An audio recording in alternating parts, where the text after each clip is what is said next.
Good morning, and welcome to the Deal Room Live, the daily real estate deal tank powered by Titan Impact Group, a global leader in AI-driven real estate investing and funding, where the real estate world meets speed, precision, and profit. And bring us your deal so we can put it into our AI model that analyzes and structures real estate deals in minutes, generates all the docs you need to get the deal done, and gives you a verified, unbiased breakdown of due diligence report. The investors get the advantage of getting fully vetted AI analyzed deals that cut their due diligence time down by 60%. So you're in the right place. Let's open the deal room now and get into today's opportunity. Hello. Hello, good morning. Good morning. Another day in paradise. No, we're in Arizona. Ha ha ha. Thought Arizona was paradise. It is. No, Paradise is in Arizona. This is Scottsdale. Paradise Valley's over there. It's not that Arizona is paradise, it's just that paradise is in Arizona. We have So- Paradise Valley. Here's a little bit of nickel knowledge. Damn it, Lori, you got it started already. See?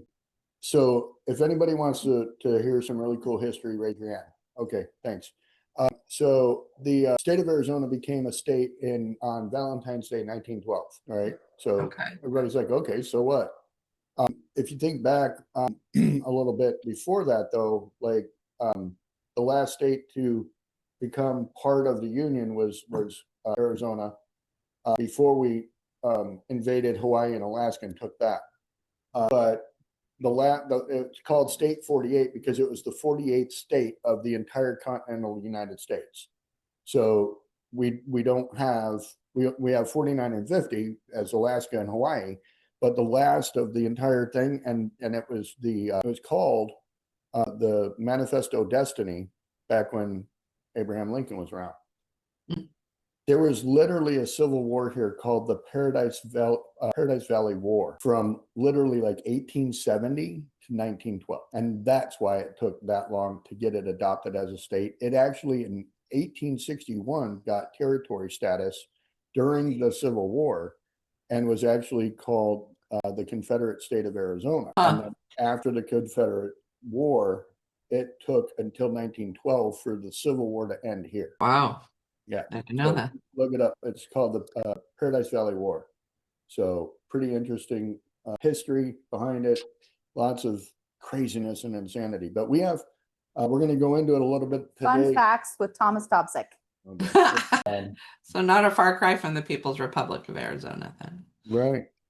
Tommy, So- what's your last name? What's the nationality of your last name? Is it Try to say Polish? it. It's Is it Dobzik?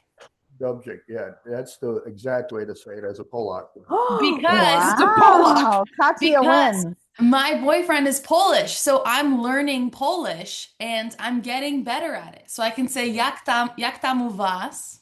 All right, you're going to sound like my grandma. Careful. Do you speak Uh, Polish at all or no? No, not at all. No. My crazy story. I have a Polish side to my dad's side. The Dobzik family is Polish going out from my father's side, but that's my father's father. But everyone underneath underneath that's Irish. So like my grandmother's side is all Irish, and even like on my grandfather's side, my great grandfather married an Irish immigrant. So like again, like our Polish bloodline is very thick with Irish bullshit. So Or now Canadians. flip it around, go over to my mom's side. Everyone on that side, male wise, so all my male dominate genes on my mom's side. That's where I get most of my genes. Come from the Irish side of my mom's family, which was Walsh. Her maiden name was Walsh, and so she was extensively Irish. So, but her great grandmother was a Polish immigrant. So my great grandmother on my mom's side was Polish, and my great grandfather on my dad's side was Polish. And so glad we kept those two apart because that would have been Love it. So I want to start off with a couple of wins. Pretty cool. Cool things happening. Oh, hold on. Sorry. Trying to get Tommy. a lot of cool things happening. A lot of cool things. So I got a message at 5 a.m. this morning, and like who would be sending me messages at 5 a.m.? Anyway, coolest message. So this is actually somebody that I've coached. He came back and he said, "Hey, Catherine, your AI training were so instrumental for me and the recommendation you made for the VA team that exploded my capital raising business. We hit over $100 million in assets under management. Thanks so Nice. much. I'd love to interview on the podcast. Open to that. How cool is that? Like, That's awesome. here's the thing. Like, I have coached tens of thousands of people. But again, Tommy and I were talking about it this morning. It's the people who actually take action, right? Like he took the coaching and he took action, right? You all are here because you took the coaching and you took action. Luke sent me a message. Like he's already read the books, done the things. Katya, Blake, like you read the books, doing the things, like now the next step. This is how success actually happens. So hearing that because of my coaching, somebody has $100 million assets under management, like Huge. look That's what's awesome. possible, you guys. Anyway, That's amazing. Congratulations. thank you. Look, Do she you even got know- up for it. She's like, woo. So cute. She's a mascot. She's our type Get to mascot. work. So Oh my God. Seriously? Can we get to work? Yes, I don't know why it's. Da, da, da, da. Come on. If you didn't know, this is my Sentinel hat. I put this on so that Catherine can choose. Does she want me to be a warrior or a general? So, Like in the red faux hawk too. right, the Warriors wore this. I think So, the red faux hawk is the best part of it. exactly. Anybody seen the movie 300? If you haven't seen the movie 300, that's new homework. New homework? Okay. Go out, watch the movie 300, and understand that that's goes along to what Catherine's talking about, because when you build a $100 million AUM, you're building an empire. Yeah. Like you're literally building an empire. We're talking to some people yesterday and stuff, and so a lot of this is coming back to how we can help people accelerate. I was telling Catherine that I graduated with 150 people out of nursing school in 2012. Out of that 150 people, I would say less than 5 went on to become terminal degree nurses, meaning they got a PhD or a DNP. Less than 5. So out of 150 to less than 5, right? What did they do? Well, like I knew I wanted to be a doctor of nurse practice before I started in nursing, period. Like I knew in my head when I heard, oh, I can become a doctor by being a nurse. I was like, how the hell does that work? Because socially, we're taught that nurses are work for doctors. Like somehow, some way, society has taught us that doctors are bosses of nurses. Right. Right. Right. And then when I became a nurse and learned that we practice autonomously and equal to doctors of medicine, because nursing is a different modality than medicine, I learned that I could actually become a terminally degreed nurse and that I would understand the theory of my degree fully and completely, 100%. I did not think for 1 minute that over 99% of the people I was going to get into this with didn't want what I wanted. I Right. literally assumed everybody in school wanted to be a doctor of nurse practice too, right? But then when I got to go to school at ASU and walk into my orientation class and learn that only 1 to 2 people from every graduating class from 2012, actually the whole decade, only 150 people showed up to go to school to become a doctor of nurse practice, that from the 2010 to 2020 range. So from 2005 to 2015, out of the 800,000 nurses that became nurses, only 150 of them wanted to become a doctor and went to school at ASU. Right. So that made me all of a sudden unique.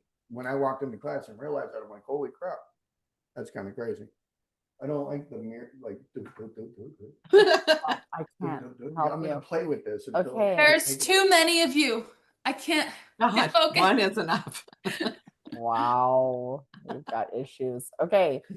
So really The quick. other screen. So want to welcome Luke. This is his first time here. Wonderful. Luke was at that super fun party that we're Oh, still the scratching super our fun heads party. about, Yeah. with the fire and the midgets. Oh, gotcha. Uh-huh. Yeah. Oh, all right. I remember Luke. I remember Luke Yeah. because I told him that that's my grandson's name, and he looked at me like I had lost my cookies. So, I see you again. like, what? Hard to recognize Tommy without the heart glasses and the cowboy hat. Yeah. So, can we go share the screen? Is that my GPT right there? Pull that out. Get that far. And then we want Luke to take the investor survey. So we need to talk about that too. Yeah. Okay. So, Luke, if you're unfamiliar, So we've got homework for you. we use GPT to do a lot of stuff. Why do you keep? All right. So let's keep that where I can see it. I don't care about this I know. You I can was actually make it go this way at the trying. bottom. If you make it go this way at the bottom and you can separate your screen that way, it works way better. So look right here, stop moving. There you go. There we go. I have severe ADD when people mess around with, like, I'm literally like squirrel, squirrel, squirrel as everything moves around. So I apologize. I'm just super, super distractible because my brain works that way. It just has a lot of neurons firing at all times. And so when you move stuff, it does, it works. So you wanted me to show Luke the investor survey.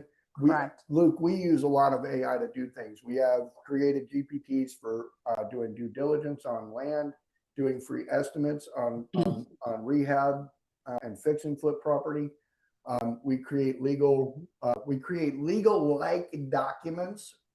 We'll leave it at that. We also do a lot of research in law as far as like information about law. We build GPTs for people, etc. And so part of that we also do is a Landshark investor survey. Landshark is a mastermind of people trying to do real estate in the moral and ethical path of development ahead of Wall Street and corrupt government. So what we do is we try to help people understand the type of real estate investor they want to be. You might have seen what's called the Briggs-Myers personality test, or maybe just a general, test on Instagram. Find out the kind of person you are, and you take a series of questions, and based on those answers, it tells you might be a campaigner, or you might be a diplomat, or you might be a general, etc. Mine came back dragon slaying mother effer, but I like taking those tests because they give me insight into myself. And when I know I'm a dragon slayer, if I'm going into things always as a dragon slayer, I'm going to end up slicing off something's head that I shouldn't have sliced. So it really helps to understand that as my personality being aggressive and volatile, in order for me to be a gentleman, I know that I have to know what violence is. That's great, but I have to learn how to be a gentleman. So recognizing that I have a tendency to violence and aggression, now I can work on what I need to be in order to coexist. That's what the personality test program was set out to do. So people take it and they use it for employment. They make it pre-employment, part of a pre-employment package, so they understand maybe you're not good to be in the ICU because you're a little crazy and whacked out and get distracted by things easily. Maybe you need to work in the ER. And that's how I ended up learning I needed to be a good ER nurse, was because I thrive in chaos, right? So with the Landshark Investor Survey, though, working with Catherine, her and I designed a way for us to understand what our investor personality was. What is our investor profile?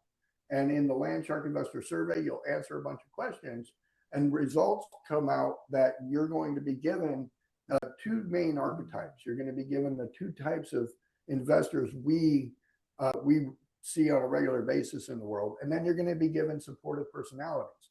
There's a total of 9 archetypes and 11 personalities, and a combination of over 350 types of personalities that you could become or be.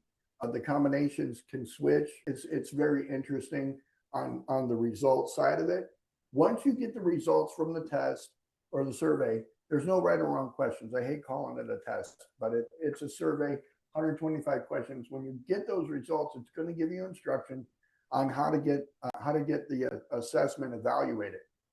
It's going to tell you to copy and paste the results of your survey back over to me in an email, and then I take those and bring those into my real estate investor virtual executive board, and we analyze it against the people that take the test. We analyze it against the avatars that I created, and so the avatar or the archetype that you become labeled because of your answers, we then allow the virtual board to kind of dissect that and get a really clear path for you to become a very thorough investor, because again, you're going to be investing or focused or researching things that make sense to you, that work for you, that are about your personality. Because yeah, some people aren't good or cut out for doing fix and flips. Okay, if you're not a very system oriented, rinse and repeat, same rules apply type person, don't do fix and flip. Okay, because literally every fix and flip is different, and there's different things wrong. But if you follow the system, it won't matter what's wrong because you can go in, take step 1 through step 10 and be done. But if that's not who you are, you might want to do something different, kind of like, I don't know, land development, right? Because land development's a whole different animal. The steps and systems aren't as prevalent in that as they are in the other. They're bigger steps, but there's less of them. So 10 steps in over here, and again, because of my inability to pay attention for long periods of time, I only have 3 steps in land development where you have 10 over here in fix and flip. I did fix and flip, did it for a while, don't like it. Why don't I like it? Because it's too many steps. But when I got to do 3 steps, oh, that's super easy. I love that. I'll do that all day. And I learned that by doing the land shark investor survey. Catherine, she likes to be the bank and rent dirt. Did she figure that out by taking this test? No. That's why she developed it. What she figured out after 20 years of doing everything and every one of these things, she learned the type of investor she would want to become someday. Took 20 years. So you have your choice. Take the survey, start learning right away, or Take 20 years. take 20 years. And you'll figure it out. Totally. Everybody does. Really quick, we have a guest coming in at 9:30. Who's our guest at 9:30? Daniel. Prop. Who? Prop. Interesting. Is that I was looking to see if They're coming to the podcast. Okay. Anyway, Cameron is supposed to be in here this morning too. yeah. So Luke, do we want to show Luke really quick where to find these? Yeah, go Explore ahead. GPTs. So Luke, if you have the paid version of GPT, so you're going to go to Explore GPTs there, and then you go search, and then what do we call it? Investor. So land shark investor survey. investor. There it is. See, land shark investor survey right there. So you would open it up. That's what the fun little logo looks like, and you would hit start chat, and then you're gonna just click any of these. And then literally it gives you the instructions. And when you're ready, you type the word ready and then you start. Make sure you read the instructions. Don't just jump straight to the ready. Yeah. So It won't make sense to you if you don't read the instructions. I took 5 days to do this. Laura took 20 minutes. However you do it, it's perfect. But what Laura did is she talked. To an extent, because again, if you take 5 days to do it, you're not following the instructions. So because it is no right or wrong answers. And Yeah. the other thing is, it literally is just looking for you to give your heartfelt answer. Catherine is the epitome of making sure everything is done perfectly. Not that she's a perfectionist, because she does allow for grace, but she literally wants every answer to be right. And so I appreciate it's that. thoughtful and thorough. I took Well- 28 days to make decisions. Yeah. And Anyway, here's the thing. It would have taken me probably longer than 5 days if I typed out all, because it's a mix of multiple choice and ranking things 1 to 5. And then there's some, in your own words, thought things. So if I had to type out the in my own words thought things, I'd probably still be doing it. So that's why I recommend the voice thing, because then I could just be like, and it captured it all. I'm trying to encourage people to not take their time with it. Don't spend too much Right. time thinking about it. That's Really, my the point, question- is it'll take it's less. trickier to think. The first question is a tricky one. It says, what are the top 3 things you want to accomplish in your financial life in the next 5 years? A lot of people don't even know what they want to do by lunch. Like some people are like, I don't even know what I'm eating for breakfast tomorrow. Like, you want to know what I'm doing 5 years from now? So that tells you something. Maybe you should stop and think for a minute. That's why the first question is the longest question. okay. So now Number next. So yeah, we encourage you, Luke, go get that done. Blake did it. Kadia did it. Laura did it. Where's our other friends at? Do we have other friends in here today? Moore's here. She did it. Amore's here. Amore, good morning. we've got some fun things to talk about. Another cool Oh, good. message came from Amore that her and her friends want to invest in some of our deals. We're putting together deals today, you guys. Yay. Nobody can invest. Go over Yes, here for me. Let's roll Okay. through this real quick. No, go down. Scroll down. Stop right there. Delete that assessment if you don't mind, and then let's look at title transfer. Read it. Go to title transfer and a loan assumption, please. Okay. What we're gonna do is So Tommy's done some prep for this for Yeah. us. I've got a property. We're gonna run the numbers on it real quick just to look at it. I think I've done it before, but I want to make sure that we actually get into it. Let me get the address real quick. So a little backstory to this property. We've looked at it multiple times to purchase it, and the owner of the property is a very good friend of mine, but he can no longer take care of the payments. Try this, type this in there real quick. 35146 2nd Street, Wendon, Arizona, 85357. This is a C2 property with a single wide trailer, mobile home affixed to the property. We are assuming the $41,000 loan, taking over $678 monthly payment. I want to run this deal as a commercial property. We're going to do $40,000 of improvement to the property by putting a large shade structure over the mobile home and incorporating a sea container next to the mobile home with an open area for under roof parking. And the sea container will be a storage area for the business that goes there. I believe what we're looking at doing is a bait and tackle shop, as this is the last stop before Lake Alamo. It also leads to fairly significant hunting grounds in the state of Arizona. So we want to have a basically an outdoors shop. We're going to rent off-road equipment for people to drive out and go hunting. We're going to have hunting supplies, hunting equipment, fishing supplies.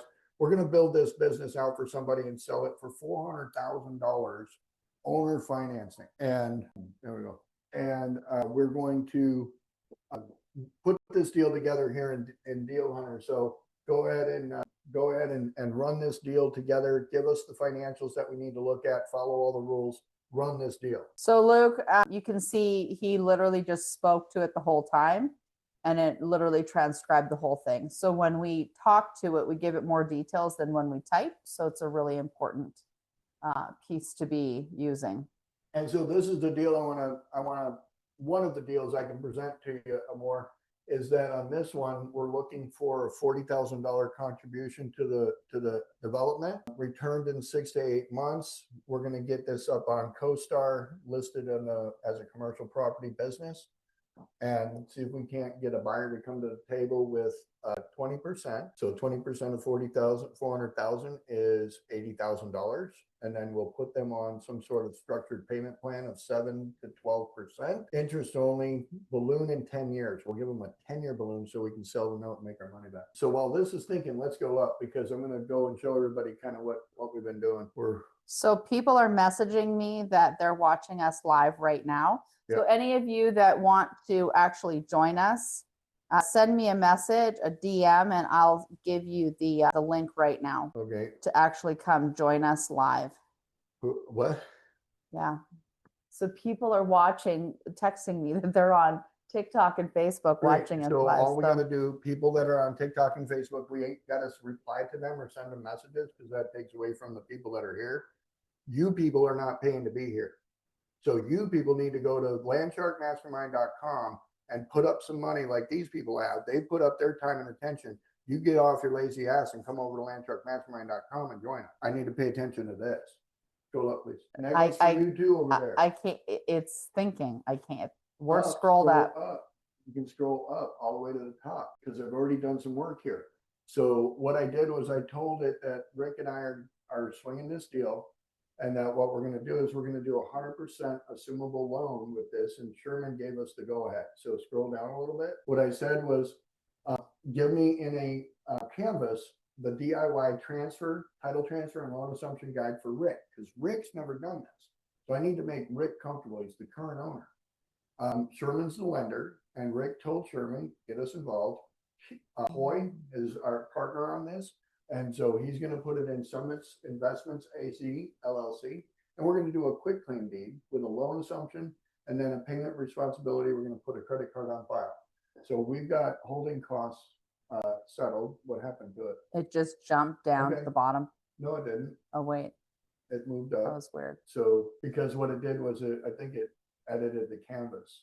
Oh, So here, that's fine. It's fine. Go down. So when I gave it this instruction, what it did was it added to the canvas. So go ahead. got it. Okay. So it's going to continue doing all this stuff. So overview of the process is that we're going to take property ownership through a county recording. The loan assumption documents are going to be with Sherman. Summits Investments AZ LLC owns the property and will become the responsibility to the loan. Go down. So what we're going to do is part one is we're going to prepare what's called a quit claim deed. A quit claim means I quit claiming rights to the property. Rick is going to quit claiming rights to the property. That's what a quit claim does.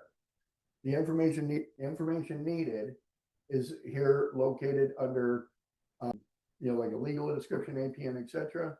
We're going to create a grantor, the current owner, grantee, new owner. I can't scroll. The Arizona quitclaim deed documents located right here. Scroll down. It's giving all of the information necessary for me to bring an approach to Rick.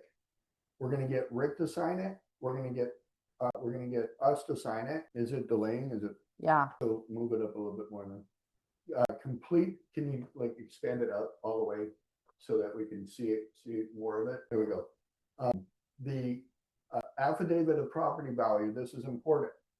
You can see here that in Arizona, it requires an affidavit of property value. Affidavit is a legal document saying I'm stating legally under perjury, risk of perjury, that I believe this property is valued at X. I don't need an appraiser to do it, but I can do it based on what I know, and I can go out there and do that. For that affidavit of property value, though, what I can do is I can exempt it and say the transfers between related parties. And Rick and I already know each other. We're good friends. We can do this real quick, get it done, sign that. We sign the deed, we sign this, and we take it in to get it notarized. Got to do the notarization in person together. Rick and I have to do it in front of the notary. They agree. We all agree. It stays all transparent this way. Then we take the deed and we take it and record it down at the La Paz County Recorder's Office. And so you can see that it costs a little bit of money. Now, if this is your first time, do not do this by yourself. Do this with a lawyer. Do this with a title company. But I know how to do it because I've done it a million times. We can see here that it does cost money still, but when you apply a title company or you apply a lawyer to this, the cost goes up. Lawyer's $500 right off the bat. So, and then you still got to pay this stuff. So that's why I'm like, if you've never done it before, use the lawyer. But if you have done it, this is the easy step by step. Update the property insurance. We're going to get it insured in the name of Summit Investments AZ. We're going to send that declaration page over to Sherman, and then Sherman will be happy to allow us to assume the loan. Actually, Sherman wants us to assume the loan right now because Sherman hasn't been paid in a minute. Items that Sherman's going to require: the loan assumption agreement, borrower information, authorization from Rick or the quitclaim deed, credit card ID, and entity documentation. Now we have entity documentation over at the Arizona Corporation Commission. And so let's go to part 8. Here is where we're going to add Hoy, our partner, to the loan as a securitization of it. Submit the assumption package, goes over to Sherman, and then we set up the payments. And we look at that and we show that in the payments. So we do it, final verification checklist. Expected timelines for this to happen are here. Quitclaim recording takes 1 to 2 weeks by mail. We can do it in person. The loan assumption takes 1 to 3 weeks. And then you can't see because it's hiding. So the total typically takes 2 to 4 weeks. This is why they say 30 days to closing. So important information here is to ensure the legal description is copied exactly and have recorded copies. Deal underwriting. So it added the deal underwriting here. So the deal snapshot, this is the address. It's in C2 zoning. Existing improvements are going to be that we are going to put $40,000 into it. We're assuming the $41,000 debt. We're getting $678 a month monthly payments, and annual debt is. Sorry, I was trying to highlight so they could see what you were talking about. We don't need to. I don't know where we went. Go back up. We're at 41,000. Sorry guys, I was trying to highlight what Right there. you were talking about. So the existing debt right here, CapEx explained. Go down. Do we got a $40,000 CapEx that we're going to do? And then here in the commercial underwriting framework, because we want to sell it at 400,000, the deal must support at least one of the valuation stories. So the business valuation needs to show that it's either 3 to 5x EBITDA. Anybody know what that stands for? Raise your hand. EBITDA. EBITDA. Yeah. So EBITDA, ready for this? It's super easy. Expenses before. Those are the two most important words to this whole statement. Expenses before. And then the rest of those stand for something in the real estate. Interest, taxes, depreciation, appreciation. Amortization. Amortization, I mean. So you have interest on your loan, taxes on your property, depreciation of the property, amortization of the loan, right? So you take all that away, expenses before, meaning so I add up all the expenses to the business and apply that to the 3 to 5x multiplier. So he's calling probably because he's here. Downstairs. I don't know. Hey, Danny. He's downstairs. Good, how are you? Are you here? We are upstairs. Yeah. We'll see you in a sec. Okay, perfect. All right, so back to this, the 3 to 5x multiplier shows that it would imply that the EBITDA is about $100,000 a year, right? So the expenses before all that give us that. The pro forma startup case shows. Good morning. Oh, come on in. Good to see you. Can somebody go on Amazon and Good try to see you to find too. something How you been? that scroll and does all the things from my side so I can stay over there? How we doing, sir? Good to see you again. Welcome to the Morning, podcast. This Yeah, whole we're, podcast we're, goes we're, every we're day. live and in action. So we do this every day between 9 and 10. So absolutely. You want to get this one hooked up? Yeah. Sorry. So anyway, back to this real quick. The pro forma basis of this, we're going to just finish up this deal real quick and then we'll jump into talking to our guest, Danny. So the assumptions are that we have year one about a $30,000 cash flow, and then year two is about a $70,000 cash flow, and then it shows some debt service there. So it breaks it down from a pro forma startup situation. Go ahead and scroll through the rest of that. The exit now shows that we have a price of $400,000. We're going to take an $80,000 down payment. The seller note's going to be $320,000 with a rate of 8.5. Amortization of 20 years with a balloon at 5 years makes the payment $2,777. Why not 10% down? Because basically what we're trying to do is we're going to try to cover all the costs up front. It costs us $41,000 to buy the property, and then we also have we're going to have to spend some money to fix it up. But then that note is what we're going to sell, right? So go down, go questions on commercial loans. Went too far. So can we prove the 80 to 120,000 EBITDA? Probably. And so the rentals are rentals actually feasible? Transfer operations. So it kind of goes through that stuff. You can see here that the approximate IRR is 31%. If you don't understand what internal rate of return is, we can get into that in another call. But what I want to do is give it one more prompt before we wrap up. I want to know what the amount would be if we sold this note at a 10% discount once we've got 6 months of seasoning on it. And so does anybody understand what I just asked you to say right? What I did is I created the note. I'm going to collect 6 months of payments on it, and then I'm going to sell it to my note buyer at 10% value. And so what we're going to do is we're going to generate a note sale price of $284,310. We did the $80,000 down payment. We collected $16,000 in payments. So the total cash out to me, Boyd, and Amore could be $380,972. Okay. So total invested, $231,000. We're not building the business though. We're just going to announce it and let them do it. It says that we should get a profit, but $108,972. But I'm going to tie back into it the 150 because we're not building the business. We're just going to tell them how to do it. And then it says an advance play, even better. Instead of selling 100% of the note, sell a partial note. And then that way we were able to keep the back end of the balance for $250,000, sell the first 60 payments, 5 years, right? So we just sell that for a little bit of change, and then we're able to go next. So there you go. Prime example. Use it. Now I'd like to introduce our guest, Danny. Hello. Danny, how do you like to do it? My name is Daniel. People call me Danny, but it's nice to meet you all. Where are we all located? Everywhere. So this is the Landshark Mastermind Daily Podcast. Okay. From 9. Oop, we lost Tommy. You can't hear him. Hang on. There we go. There we Okay. go. Now we can. You can hear me. Yes. You can hear Catherine. Yes. Can you hear me? Hit the echo button. Okay. There we go. We gotta make him look pretty. There we go. So I've got a face for radio. So I'm actually going to give you this because that microphone's echoing. My So you can have is this. it working or not? Yeah, it's echoing. Are you able to? All right. Yeah, that's fine. We gotta get our logistics set up with our sound and stuff like that. Cameron's in charge of that. Good morning, Cameron. I see you down there. So anyway, Land Shark Mastermind is a group that we started over a year ago, doing real estate investing, teaching people how to understand real estate investing through using AI. I dumped 30 years of knowledge into an AI model, and that's called Deal Hunter by Land Shark. And what we're able to do is we're able to strike real estate deals faster, quicker, better than whatever has been done before. Like, do you do any kind of real estate deals? Yeah. Long. Yeah, lot? Yeah, yeah. How long does it take to do due diligence? Yeah. Long time. I mean, Okay. I guess depends on your team, depends on the deal. So, All right, so let's run through it real quick. okay. We find a piece of property, we're driving down the road. Well, let's You and I are run through driving down the something real road, we're time. driving for dollars, right?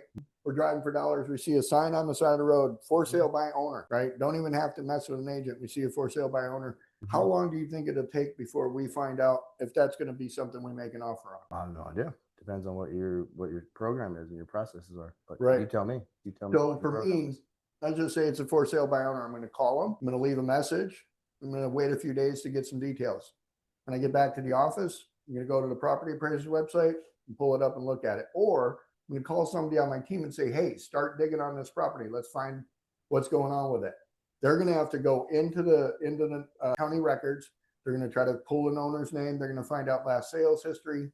They're going to find out if it's been listed, it's for sale by owner. Did they have it on a different website somewhere? We're going to continue to try and find a price, because to do a deal, we need two things: a price and a timeline, terms, right? So when we make an offer, those are the two main constituent parts of an offer: is how soon am I getting it and how much do you want for it? Yep. Right.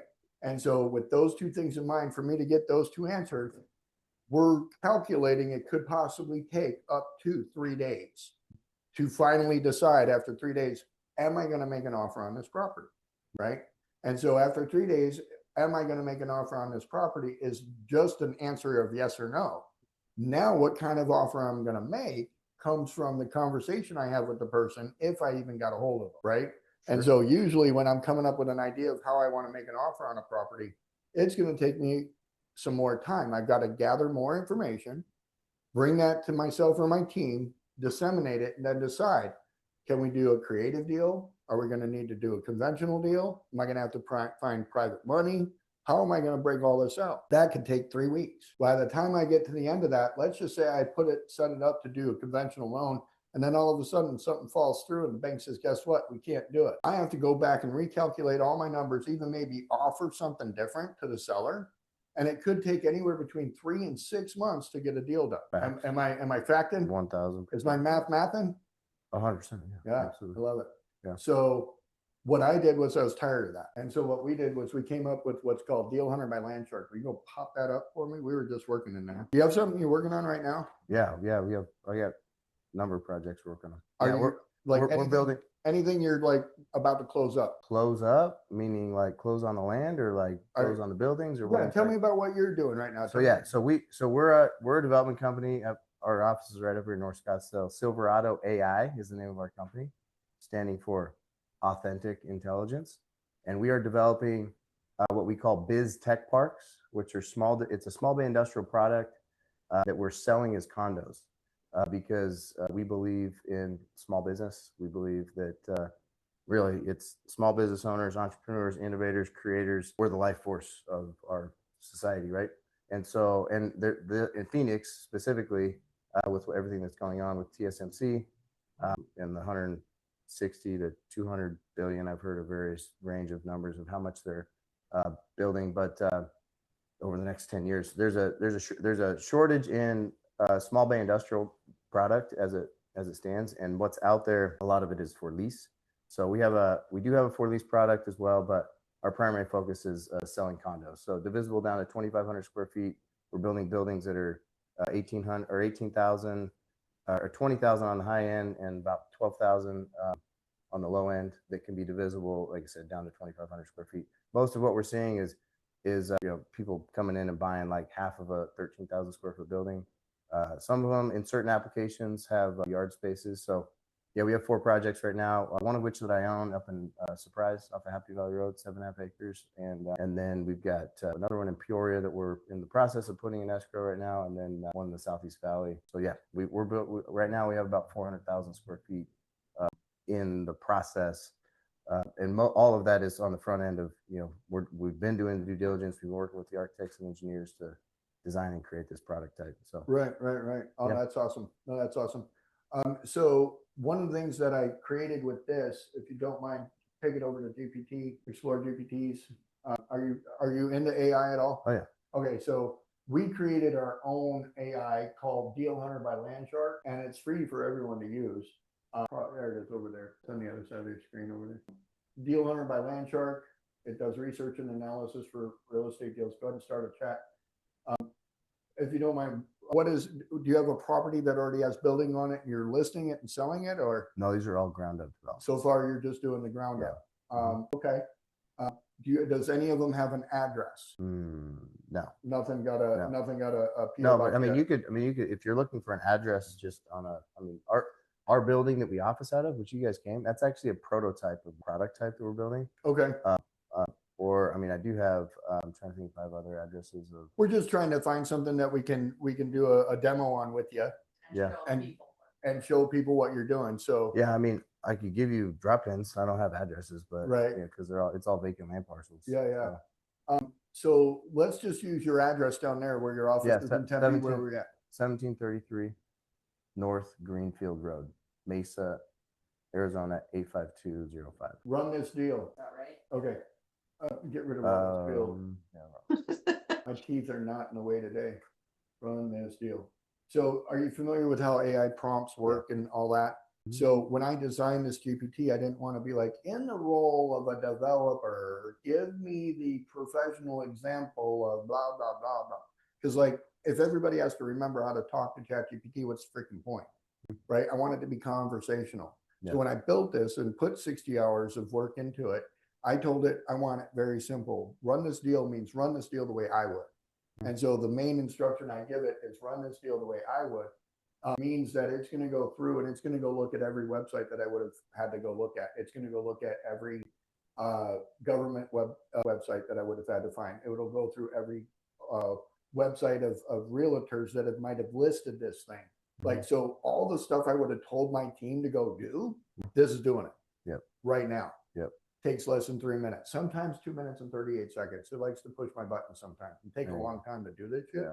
But literally, as I described to you, like if we're driving down the road and I see a house, Yeah, no, I know What a what you sign. just described to me is that's how I built development company I have. Right. I hustled off market real estate deals Right. my entire So career. if I'm Yeah. driving, I go like this with my phone. Mhm. Now all I got to do is take that picture, go straight in here, click that plus button, put the picture in there, and say run this deal. And so you're going to find out real soon what it all comes down to. Can we get it? I don't know why it's little. Are we operating in rank space? I don't know. So are these pictures of your office here? One on the left, yeah, that one on the right. This one's conceptual, I think. Okay. Click yeah. on it real quick. No, this one, right there.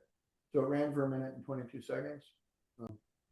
It's being, it's being glitchy today. the computer. I don't know if I like working off of this computer. So go ahead and scroll down. So it says this is single story flex office Mesa Center, size 1162. It's on almost 9 acres. 0.99. Well, Yeah, one. what the hell? Yeah. The window- glitching out. the window all the way up. So just validating the information. Built in 99, Class B office, 26 parking spaces. Yeah. Zoning, warehouse industrial for tax purposes. It's in Mesa, ownership history, leasing history. Says it was for lease, advertised for lease in 2018 to February 2023. It was listed, demographics around the area, 1 mile, median household incomes, 111. And then it's in the high 60s around there in the 3 to 5 mile. So it's considered a suburban class A single tenant multi-tenant office flex box. Mhm. All I did was take your address and my 3 words. Market rents, $15 to $16 a square foot. Citywide, it's 23 to 26. Sound about right? The market rent's up top or off, but How much? I mean, we're getting. I mean, is it talking about our office or is it just saying like nearby? No, it's Okay, saying nearby. nearby Mesa Commerce Center is asking $15 to $16 a square foot around there for office, not industrial. Yeah, that's a little low. I mean, yeah, it's probably closer to 18, but Right. still low. But the way I built it is conservative, right? I don't want it to tell me the actual number or be any kind of over that number because I over promise and I over deliver and under promise people. Mhm. So when I built this, I told it, don't tell me like the best, tell me the worst case. So when I built it, it's going to bring me worst case scenario, So it also brought in $18 a square foot here. showing that I'll use a conservative of 18. Is that where we're at? Am I close? On a triple net too. So on the triple net, it breaks it down, shows us that our gross potential rent on your entire 11,000 square foot building is right there at 209,000. Then if I show an effective gross income with the 10% vacancy, it's about 188,000 a year. I've got a 5% management fee plus a 3% reserve for EGI, giving me about a ballpark of 173,000 a month. Implied value then brings it with the two different cap rates of 8% and 7.5 between 2.1 and $2.3 million. So the implied value then at that point, if I break down in case B that I have a higher EGI, then my cap rates are going to drop to 1.5 to 1.6. So worst case, best case scenarios. Are we close? I don't think those valuations are a little low. Exactly. I like hearing that. I don't want to hear them over. Yeah, those valuations are low. And a lot of it too is like the build out inside isn't reflected. So Nope. I wouldn't expect this to know Not what the gonna. built out is. Right. I mean, the So it build out says right here that we need to think about the TI and lease up dollars. So it's already assuming it's not done, right? Mhm. So and honestly, where I would say it's different, it's Class A. I wouldn't say Class B. What the build out is more Class A. So right, the build out. But Yeah. what it's basing the class on is the demographic of the area, Mhm. right? So yes, Class A, but if I package this up for my private equity partner, Mhm. and I tell him it's Class A, he's backing out the minute he goes and pulls the demographic because I'm not being forthright in telling him that the area is Class B. Got it. It's based on the population, the median incomes, Makes the sense. other 3 or 4 values that they use Yep. to classify that. Because we're looking currently, this young lady right here, Katya, she's a sleeper. Okay. There we go. She literally found us a piece of property pre-COVID, right? How many acres, Katya? Like 5.6. 5.6 industrial space located in Tempe. You know where it's at. They were, it's a county island, literally right next to where they're building the 600 units off of Broadway. Okay. So this 5.3 that zigzags through there currently is industrial vacant crap, right? And Tempe in 2019, right, pre-COVID, they had it set up for annexation, rezoning, and how many units? 65 luxury Yes. unit apartment. 5. 65 luxury unit apartment, value, exceeding $30 million, right? COVID came, kicked their butt, couldn't close, no annexation. It's been sitting dormant literally since 2019 with a $14 million LOI on it. So we're working on it now, looking at possibly picking it up, doing owner financing with a 50% LTV where we give the guy $6 million, we owner finance the other $6 million, rent it out as industrial space to truckers for the next 3 years, put it into an opportunity zone, raise the $35 million and bring it out of the ground with 72 units of luxury townhome. Sweet. I like it. She did that. That girl, Katya, nice work. First deal. Nice work. Thank you. And I started real estate investing 3 weeks ago. Nice. In the deep end.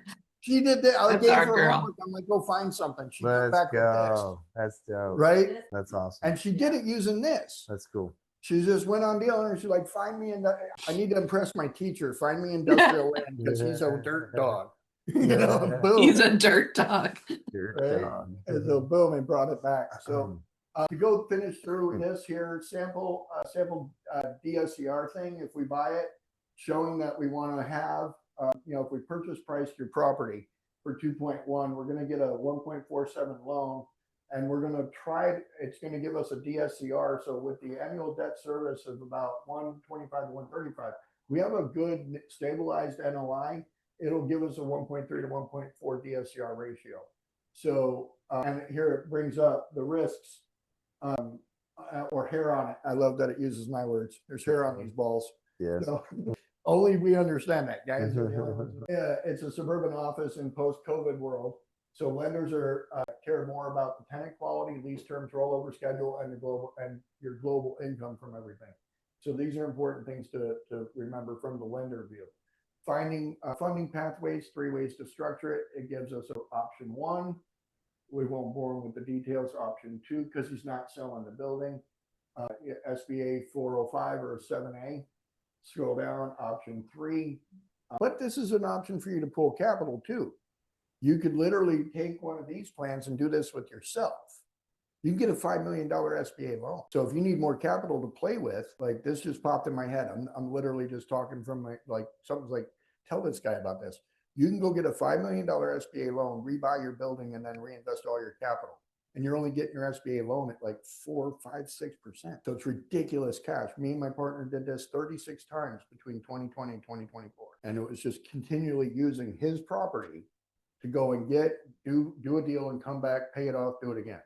We did 7 SBA loans in a matter of 4 years. So, That's cool. And used the same property every time. So anyway, option 3, bridge and private. Keep going. Key due diligence bullet points. And it tells us about the physical CapEx problems, title and zoning issues we might have, financial tenancy issues, market risks, like the things that you need to know as an investor. So if you're not thinking about it because you got shiny object syndrome, like this is going to bring you back to reality. Say, hey, look at it over here.